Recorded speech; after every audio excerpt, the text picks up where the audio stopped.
Hello and welcome to my Yu-Gi-Oh channel. Today we're looking at cards from episode 120 of Yu-Gi-Oh! Go Rush. Arms Island Crested Land is a field spell card. The requirement is if there are 4 or more face-up monsters on the field, send the top 4 cards of the deck to the graveyard. The effect is while this card is face-up on the field, so monsters equipped with equipped spell cards gain 500 attack times the number of equipped spell cards equipped to them. The requirement on the field spell card is you need to have 4 or more face-up monsters on the field, so this relies on you and your opponent having monsters. You do have to send the top 4 cards of the deck to the graveyard as part of the cost, but the effect is monsters equipped with equipped spells gain 500 attack times the number of equipped spell cards equipped to them. So obviously the more equipped spells you have to a particular monster, the more powerful that monster becomes. Bear in mind that those cards will also have their own attack increases to them, so that's multiplying. It's a little bit like Maha Vilo, which does pretty much the same thing.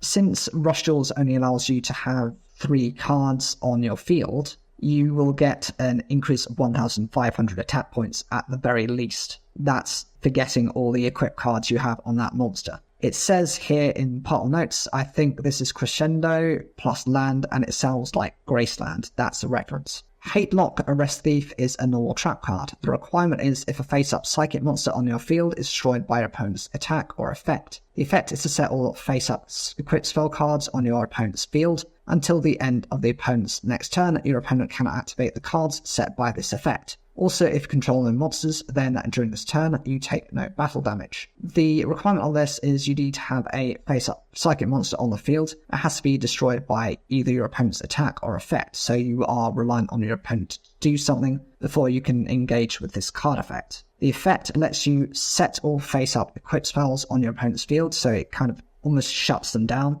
and until your opponent's next turn, they cannot activate the cards set by this effect. So if they used all of their cards and those all get set, those cards can no longer be used. And if you have no monsters, you then take no battle damage for the rest of that turn. Dark Matter Change Cheer is a level 3 Dark Galaxy effect monster with 800 attack and 1,300 defense.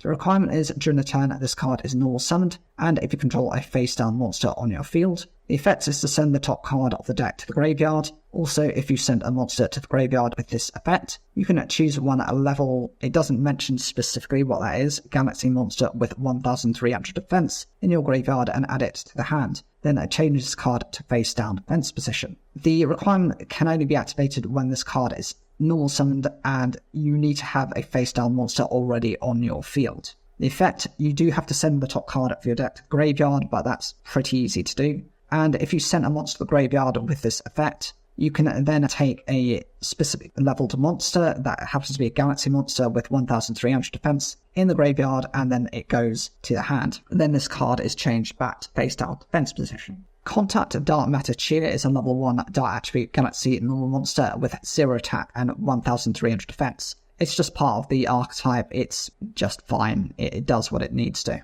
Dark Matter Freya. Freya is a level 8 Dark Attribute Galaxy Fusion effect monster with a 2,400 attack and 1,300 defense. The materials are a Dark Matter Freya and a Contact Dark Matter Cheer. You can Contact Fusion this card. The requirement is to send the top card of the deck to the graveyard. And the effect is that during this turn, this card gains 200 attack times the number of face-down cards on your field. And this card can attack monsters up to the number of face-down cards on your field. Which, this card makes sense as to why you need a Contact Dark Matter Cheer, which happens to be a normal monster. There are quite a few powerful fusion monsters that almost need a very weak normal monster in order to bring them out. That's always been very much a trend within the Rush Duels and Go Rush series. The requirements are very specific materials, but they don't have to use polymerization. They can be from Contact Fusion, from being basically sent from the field to the graveyard. The requirement only needs you to send the top card of the deck to the graveyard. And during this turn, this card gains 200 attack,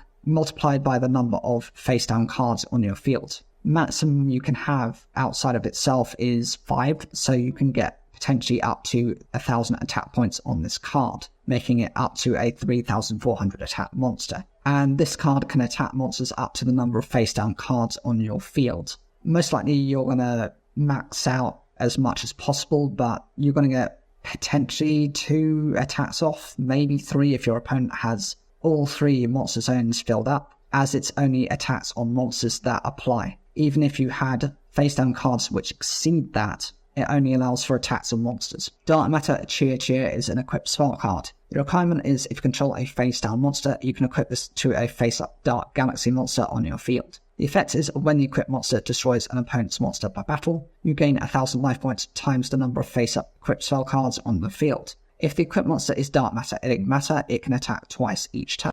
The requirement just needs you to have a face-down monster and a face-up Dark Galaxy monster on the field. When the equipped monster destroys an opponent's monster by battle, you gain 1,000 life points times the number of face-up equipped spells on your field. So if you had 2 other equipped spells on the field, then you're gaining 3,000 life points. And if this happens to be equipped to a Dark Matter Enigmata, it can attack twice each turn. It's nice because it's not just directly on monsters, it can be through monsters into direct attacks. There aren't any restrictions to it, and it's a nice way of souping up your life points without running specific other cards. The archetype seems to rely quite heavily on equipped spells, and on having these monsters that have 1,300 defense points and having face-down cards. I think there's too much theming on the deck, being these multiple precise figures, in order to make the deck consistent. And as it's running at this moment, I can't see this as good enough to justify being run as a deck. Don't get me wrong, I like the fusion. I just think you need more cards out there and better quality cards before you can really call this a deck.